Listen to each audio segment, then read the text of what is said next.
this is part four, but the thought that was escaping me, the idea of Trump keeping contracts, is the amount of people in places that he has not paid and was famously not paying after abusing their town or hall or whatever it might be. Just, it's like these things that are celebrated in the media and well known, just blissfully ignored. Anyway, here we go. More part four. Subdivides into withdrawal, a depression-like proclivity to shrink, avoid, and freeze in the face of challenge, and volatility, a tendency towards what can be an aggressive touchiness. Trump appears to me to be someone who is very difficult to stop. Thus, my suspicion is that he is very low in withdrawal. What may perhaps add to the paradox of his personality, however, is a higher level of volatility. People can and do get under his skin, as Kamala Harris did so effectively in her debate with him. In Minnesota, You notice too, and I mean, I slip up occasionally, but like people who are making these professional videos who have all this attention still just refuse to pronounce Kamala correctly. Like, I understand if it's a slip, go back and edit it. You're now Jordan Peterson. You've got 8.33 million subscribers. You can pronounce the candidate's name correctly, but this is all part of the subtle fuck you built into these kind of videos. she went out. Wait a minute. I'm talking now. If you don't mind, please. Does that sound familiar? Don't lie. She went out. He gets reactive, but he won't quit. And he can handle high levels of pressure on a continual basis. His spontaneous response to being nearly assassinated provided clear and stellar evidence of that. It wasn't a spontaneous response. This was also reported on. He sat there for a minute. There was time to think. There was time to contemplate. There was Secret Service doing stuff. Oh, okay. What about conscientiousness? Well, Trump famously does not drink or use recreational drugs. Nothing to do with conscientiousness. So he prioritizes his sobriety and alertness over the transient pleasures of substance use. That is one way to say he's not cool. I don't know. You have to just...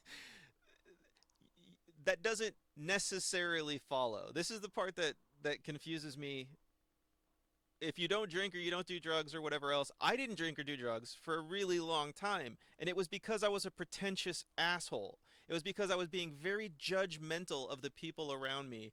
And I wanted to make sure that if the cops showed up, there was a sober person to talk to.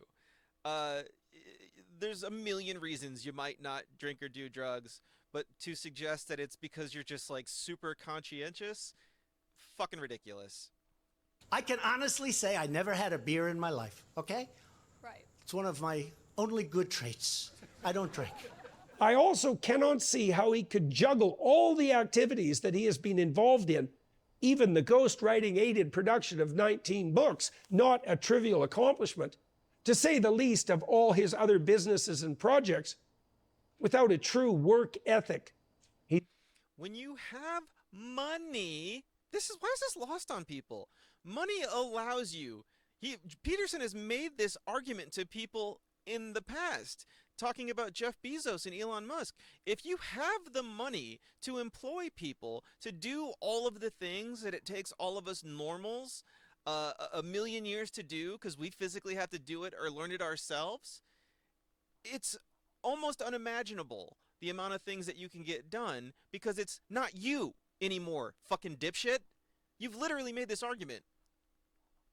He's up at 5:30 a.m., a sign of the so-called morningness, the preference for early rather than late hours, which is associated temperamentally with both agreeableness and conscientiousness.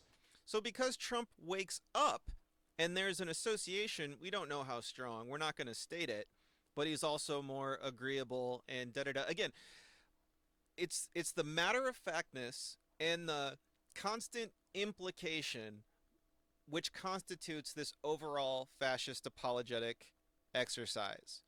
This is the part that you need to stay salty about, because it's the normalizing, it's the massaging, it's the I'm going to just say things that sound loose and light and matter of fact and scientific and official. And because I also happen to extrapolate some version of this reality or observation of this person, therefore he's those things too. It's subtle and explicitly not subtle. But if you're not listening for it, or if you're not immediately enraged by it, it just kind of, we just walk on by and like, oh yeah, it's a, he wakes up early, so I mean, he's agreeable, cool, whatever. Night owls tend as well to be more neurotic and to display more symptoms of personality disorder. Trump seems to be active and working, as well as gathering information about the state of things from TV. Trump was literally handed a short list and pictures because he was unable and unwilling to do exactly what Jordan Peterson is describing. Again, this stuff is all pretty well reported. Until about midnight each day. That's a long day of movement. He has a reputation for being a veritable whirlwind of activity in general. Unless you're talking about the last few weeks in which he's canceling interviews left and right, I guess. A description I find credible given his strenuous campaign schedule, high openness and extroversion, and early morning preference, all despite his relatively advanced age. On the openness side, I suspect Trump is more interested in ideas than aesthetics. That is two aspects into which openness differentiates. He suspects, again, a very loaded word in this context, because he's coming from a suspicion in which he's going to speculate in ways that sound fawning and favorable to Trump. So we all know that if we suspect something, it must be true and or reasonable and or informed. So the use of suspect, we shouldn't take suspect.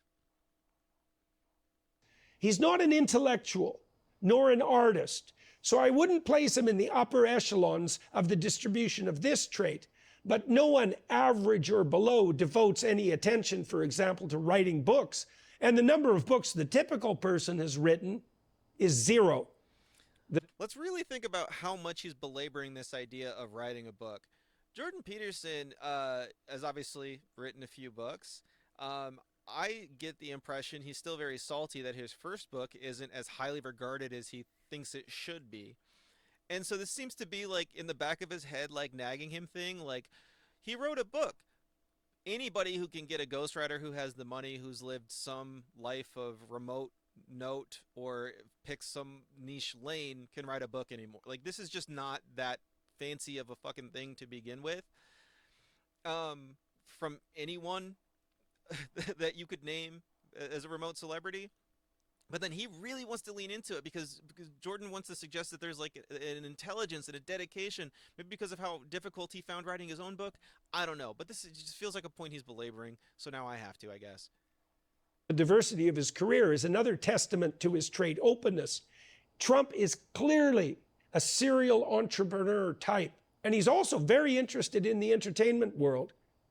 For better or worse, that gives him commonality with those who inhabit the world of the arts and is part of what makes him a very strange Republican.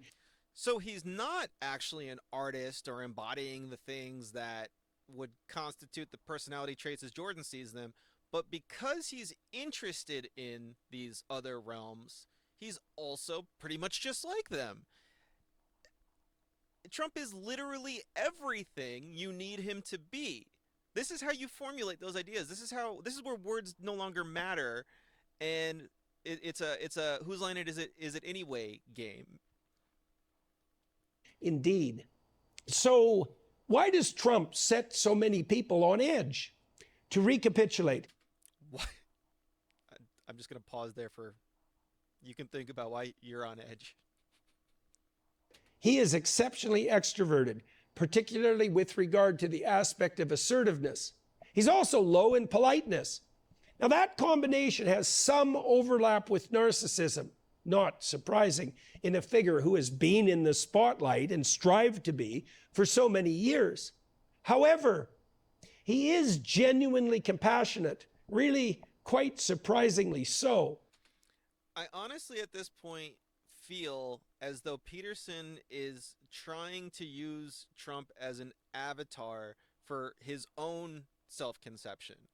I feel like Peterson hasn't wrestled with the nature of his fascinations and how he's evolved with the spotlight on him and the obscene amounts of money he's making and the pride and the strife that he's had to overcome with his illness and his kids and whatever else. And now he's starting to see himself in Trump. And so 95% of the bullshit you're going to hear from him is like Peterson trying to make peace with where he's now arrived, and still there's like just that deep in his black heart part of him that knows it is not well and it is not okay. But he's got a representative here being loud and proud about it, so time to dance with it.